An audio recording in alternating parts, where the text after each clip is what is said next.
இந்தாங்கம்மா. இவளும் 100 பசங்களோட தான் படிக்கிறா. இவ கூட படிக்கிற பசங்க கூட நம்ம வீட்டுக்கு அப்பப்போ வருவாங்க. நான் எதுவும் சொல்ல மாட்டேன், பேசிக்கிட்டு தான் இருப்பாங்க. நான் எதுக்கு அவங்கள அலோவ் பண்றேன்? ஏன்னா இவளை பத்தி எனக்கு நல்லா தெரியும். உங்களெல்லாம் விட இவளுக்கு சின்ன வயசு தான். ஆனா இவளுக்கு யதார்த்தம் தெரிஞ்சிருக்கு. ஏன் அடிக்கடி எஜுகேஷனல் டூர் போவா. நான் போக வேண்டான்னு சொன்னதே இல்லையே. வெளியூர்ல போய் தங்கியிருக்கா. நான் தாராளமா போக சொல்லியிருக்கேன். ஏன்னா இது வரைக்கும் இவன் மேல ஒரு கம்ப்ளைண்ட் கூட வந்ததில்லை. இப்ப கூட பாருங்க, செல்ல கொடுன்னா எடுத்து கொடுக்குறா. நீங்க 2 பேருமே இவளோட வயசுல கூட பெரிய பசங்களான உங்களுக்கு நான் அட்வைஸ் பண்ற அளவுக்கு நீங்க 2 பேரும் நடந்துக்கிறீங்க. அதுக்கு நீங்க தான் வெட்கப்படணும். இந்த வீட்டுக்குன்னு ஒரு மருமக வரப்போறா. அதுக்குள்ள நீங்க உங்களை மாத்திக்கங்க. அவ்வளவுதான் சொல்ல முடியும். வாமா.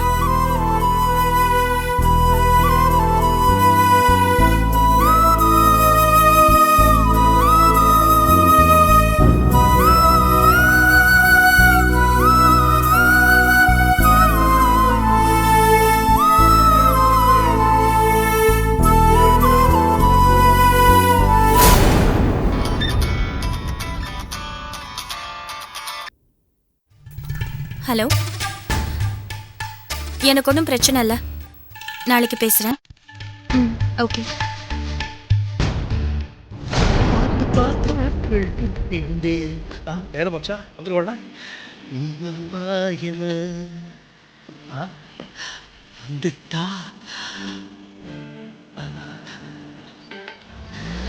ஆனா நீங்க என்ன பண்றீங்க? நான் வாங்கி கொடுத்த புடவைய அவளுக்கு கட்டிட்டு வர சொல்லி நீங்க கூட்டிட்டு வாங்க. தூரமா நிக்க வச்சு நீங்க பேசிட்டு இருங்க. நான் பார்த்தா போதும்.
என் டார்லிங் போயிட்டா.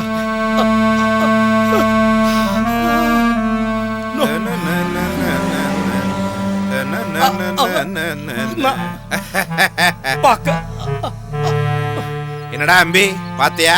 பாதி. என்ன பாதி? கடைசி வரைக்கும் முதுகுதானே பார்த்தேன், முகத்தை பார்க்கலையே, அதான் பாதி. காட்டுவாடா, கொஞ்சம் கொஞ்சமா காட்டுவாடா. குருஜி, உங்களுக்கு என்னோட ஃபீலிங்ஸ் புரியுதா? புரியுதுடா, நன்னா புரியுதுடா.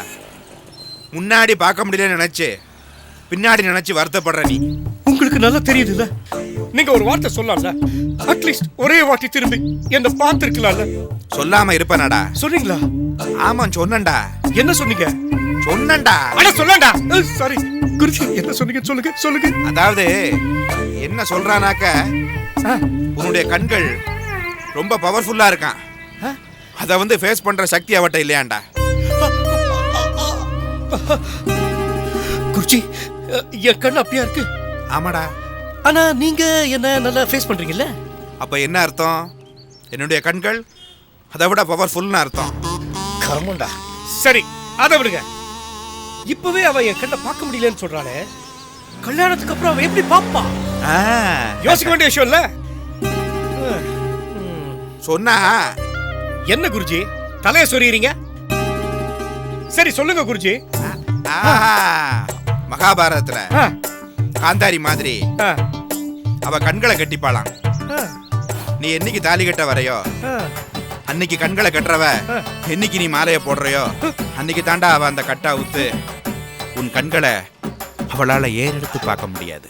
நீ இறந்த பிறகாவது உன்னுடைய பாடியை பார்க்க, உன்னுடைய திருமுகத்தை பார்க்க, அப்போ உன்னுடைய கண்கள் மூடித்தானே இருக்கும். இந்த திருமுகத்தை பாப்பா. சுந்தரி கண்ணால் ஒரு சேதி சொல்லடி, இந்நாள் அல்ல தேதி. என்னையே தந்தேன் உனக்காக, ஜன்மமே கொண்டேன் அதற்காக. என்னடா தளபதி சாங்க எப்படி குருஜி கரெக்டா? இந்த கண்கள்ல இருந்து உண்மையான காதலும் உண்மையான காதலர்களும் தப்பவே முடியாதுடா. இப்போ உனக்கு திருப்தி தானே? இல்ல குருஜி, நான் வேணும்னா ஏதாவது எடுத்து என் கண்ணை குத்திக்கிட்டுமா, குருடாக்கிக்கிட்டுமா? ஏண்டா அப்பயாவது அவ என்ன பாப்பா இல்லையா? அட பாவி, அட கர்மம் முடிச்ச வேலை. என்ன குருஜி செட்டையை தோக்கலையா? எச்சப்பட்ட மாதிரி வேற இருந்தது.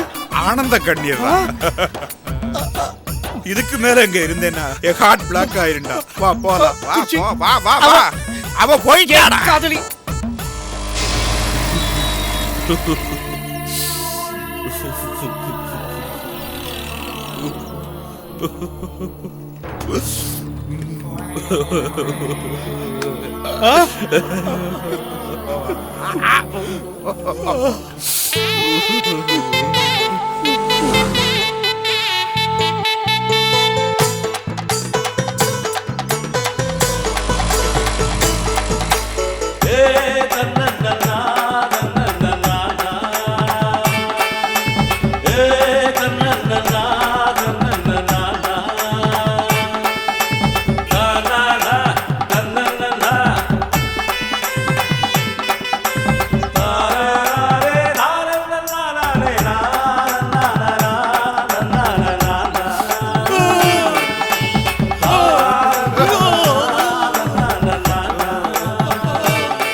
நான் கொடுக்கற இந்த மாத்திரைய தொடர்ந்து சாப்பிடுங்க, சரியா? சரிங்கம்மா. ஒரு நாள் விட்டா கூட அப்புறம் ரொம்ப கஷ்டமா போயிடும், சரியா? சரிம்மா. வாங்க. வரலாங்களா? வாங்க வாங்க வாங்க, உட்காருங்க. அப்புறம் ஒன்னும் தொந்தரவு இல்லையே? இப்ப அவங்க எப்படி இருக்காங்க? இருக்காங்க, ஆனா இன்னைக்கு பௌர்ணமி.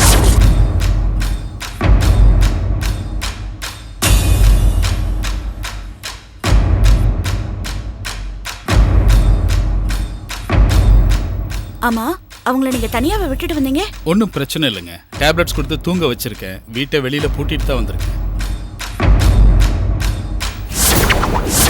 மரத்தை விட்டுவாங்களா? டாக்டர் எப்ப வந்தீங்க?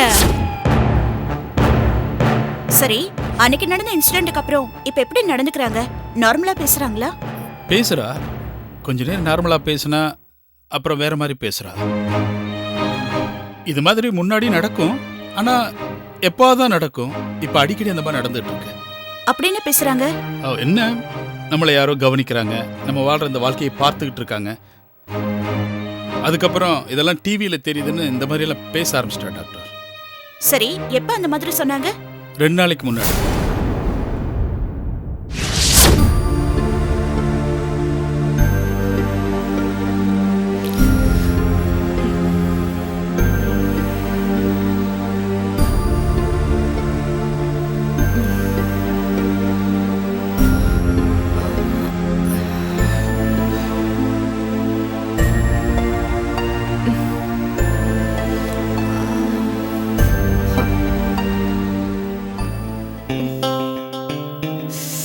யாழினி, என்னாச்சு?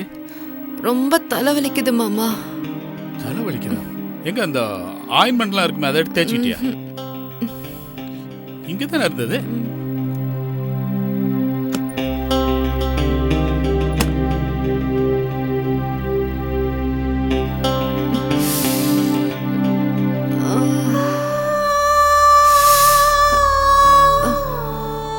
ஒரு நிமிஷம். என்ன?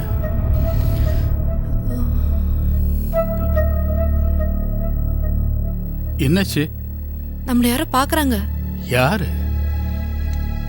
யாரோ பாக்குறாங்க. யாரு இங்க நம்மள பாப்பா? பக்கத்துல யாரும் இல்லையே.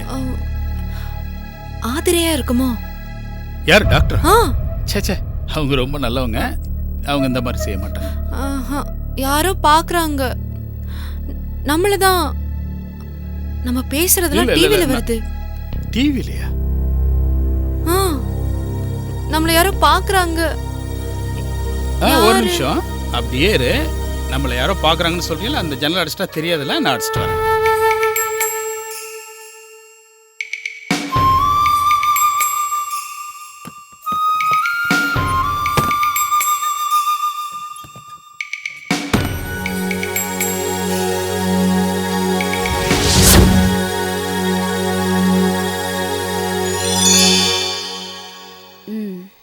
இத தாட் ப்ராட்காஸ்டிங்னு சொல்லுவாங்க. அதாவது தான் மனசுக்குள்ள நினைக்கிற விஷயங்கள் எல்லாமே எல்லாருக்கும் வெளியில தெரியுது, அது டிவில எல்லாம் தெரியுதுங்கிற மாதிரி அவங்கள நினைச்சுக்குவாங்க. அதுக்கப்புறம் அவ பேசுறது அவளுக்கே கேக்குதுன்னு சொல்றா. ஆமா, அத தாட் எக்கோன்னு சொல்லுவாங்க. அதாவது அவங்க பேசுறது அவங்களுக்கே கேக்குற மாதிரி இருக்கும். அப்புறம் திடீர்னு ஒரு நாள் அன்னைக்கு என்ன சொல்றான்னா, நமக்கு நீ கல்யாணம், உடனே எனக்கு தாலி கட்டுங்க அப்படின்னு சொல்றா. அப்ப நான் சொன்னேன், நமக்கு தான் கல்யாணம் ஆயிடுச்சு, நான் கட்டின தாலி உன் கழுத்துல இருக்கே அப்படின்னு சொன்னேன். அதுக்கப்புறம் ஆமா எனக்கு மறந்து போச்சு அப்படிங்கிற மாதிரி எல்லாம் பேசிட்டு இருந்தா. ஆமா, இந்த மாதிரி சம்பவங்கள் திரும்ப திரும்ப நடக்கும். அவங்களுக்கு நடந்த கல்யாணத்துல ஏதோ மிகப்பெரிய சிக்கல் நடந்திருக்கு.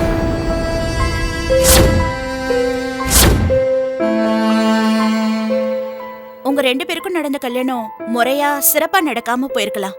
அந்த குறைகள் எல்லாம் அவங்க மனசுக்குள்ள இருக்கும் இல்லையா, அந்த ஏக்கத்தோட வெளிப்பாடுதான் இது.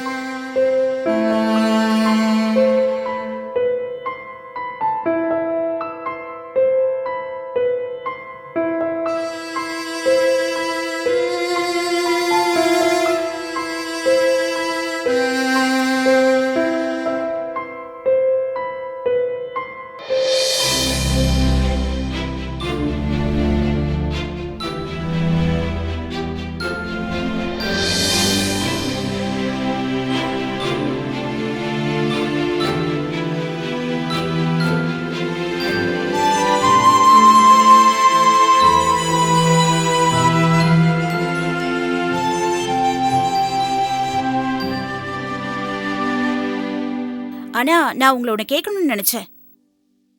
நீங்க ஏதோ ஒரு மிகப்பெரிய விஷயத்த, அதாவது கடந்த காலத்துல நடந்த பெரிய விஷயத்த என்கிட்ட மறைக்கிறீங்க. அதை என்னன்னு சொன்னீங்கன்னா நான் முறைப்படி ட்ரீட் பண்ண முடியும்.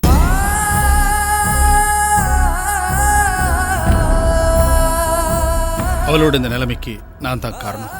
நீங்களா? என்ன சொல்றீங்க? இல்ல டாக்டர், இப்ப அதை பேச. ஒரு நிமிஷம். ஹலோ, சரி அப்படியா? சரி, நாங்க உடனே கிளம்பி வரோம். என்ன? உங்க மனைவி செம்பள்ளம் போலீஸ் ஸ்டேஷன்ல இருக்காங்களா? போலீஸ் ஸ்டேஷன்ல? என்ன சொல்றீங்க டாக்டர்? தெரியல, எனக்கு தெரிஞ்ச ஒருத்தர் அங்க ரைட்டரா இருக்காரு. அவர்தான் இப்ப கால் பண்ணாரு. வாங்க நம்ம போய் பார்த்துட்டு வந்துடுறோம். என்னாச்சு? வேதுக்கு ஒண்ணும் பதறாதீங்க, வாங்க போயிட்டு வரலாம்.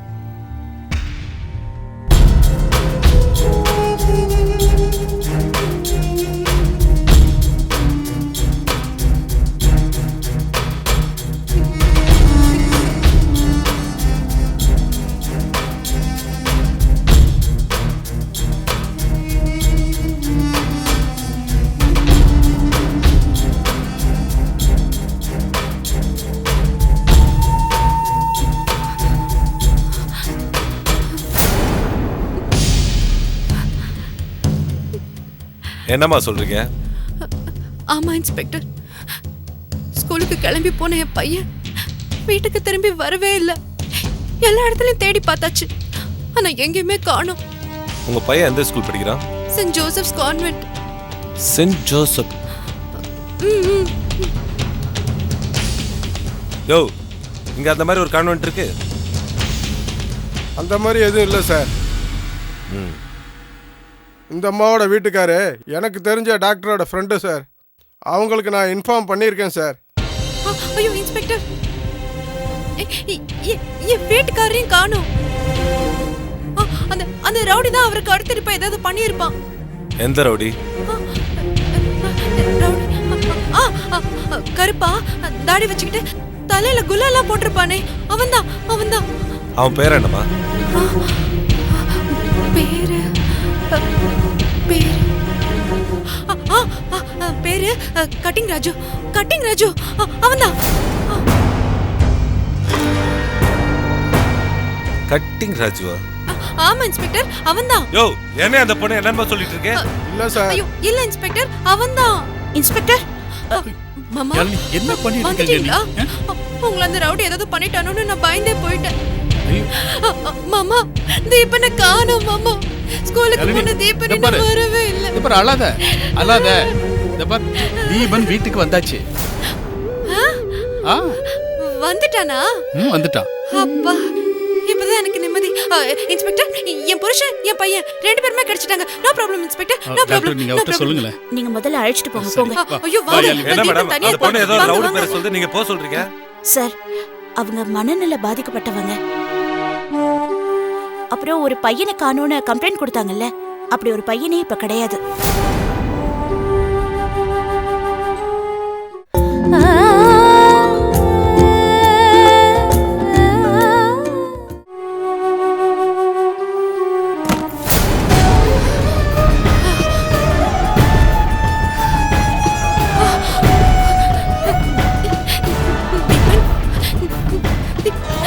நான் உன்கிட்ட எவ்வளவு தடவை சொல்லிருக்கேன், ஸ்கூல் விட்டா நேரா வீட்டுக்கு தான் வரணும்னு.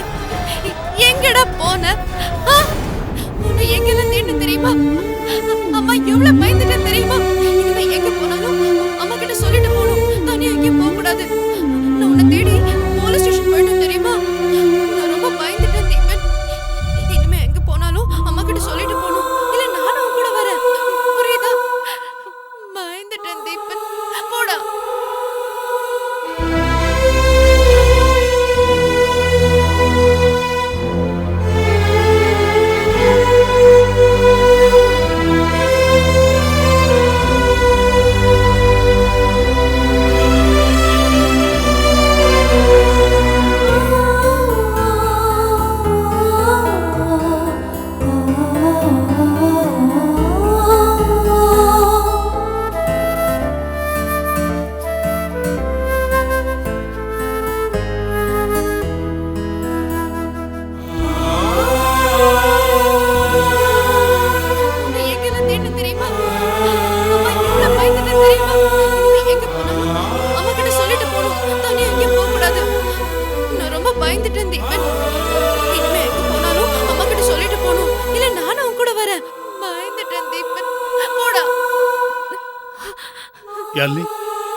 மாமா நீங்க சொல்லுங்க மாமா.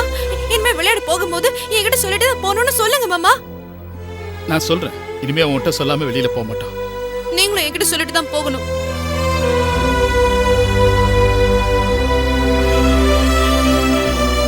ஏன் அப்படி பாக்குறீங்க? இல்ல, என்னால உனக்கு எவ்வளவு கஷ்டம். பரவாயில்ல மாமா, இனிமே சீக்கிரமா வந்துருங்க. என்ன இங்க பாரு, நீ எங்க போன? உன்னை தேடி நான் எங்கெல்லாம் போன தெரியுமா? நீ எங்கேயோ இல்லைன்னதும் அம்மா போலீஸ் ஸ்டேஷனுக்குலாம் போயிட்டேன். நான் எவ்வளவு பயந்துட்டேன் தெரியுமா?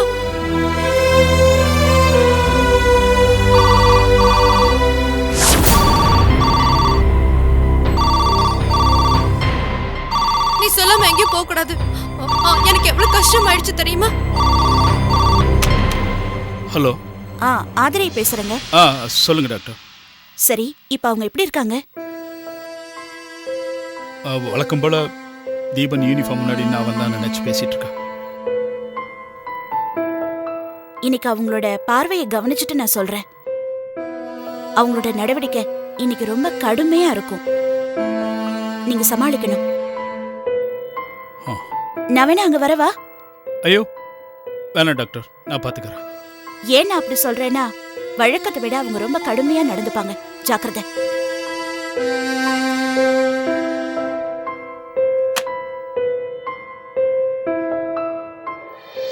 யார் மாமா போன்ல? நம்ம முனியன் சென்னையில இருந்து. சரி மாமா, நான் போய் குளிச்சுட்டு வந்துடுறேன். உங்களுக்கு டீ வேணுமா? இல்ல வேணாம், நீ குளிச்சுட்டு வா.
மாமா,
அப்படி பாக்குறீங்க?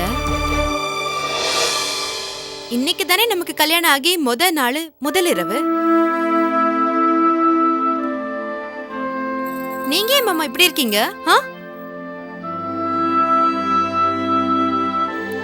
என்ன மாமா, ஏன் அப்படி பாக்குறீங்க?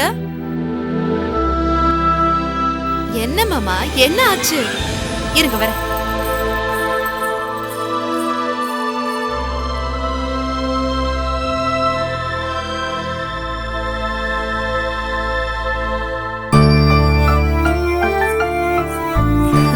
இந்தங்க மாமா, இத போட்டுக்கோங்க.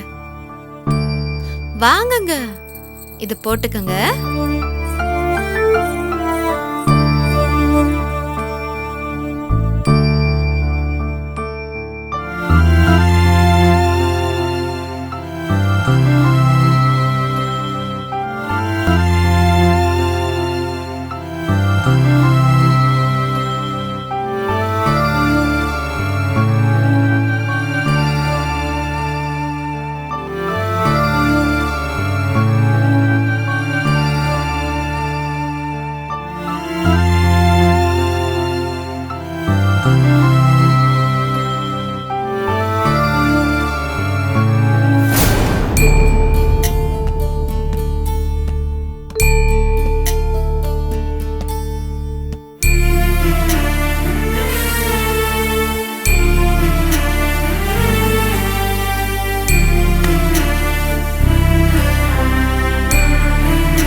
அவங்களுக்கு நடந்த கல்யாணத்துல ஏதோ மிகப்பெரிய சிக்கல் நடந்திருக்கு.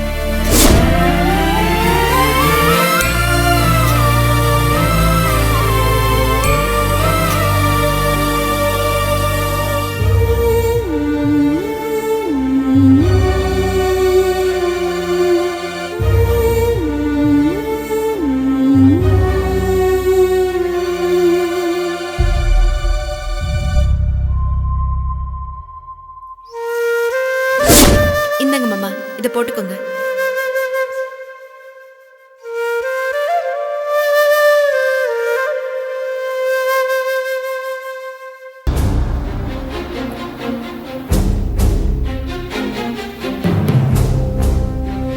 இன்னைக்கு அவங்களோட பார்வையை கவனிச்சுட்டு நான் சொல்றேன், அவங்களோட நடவடிக்கை இன்னைக்கு ரொம்ப கடுமையா இருக்கும்.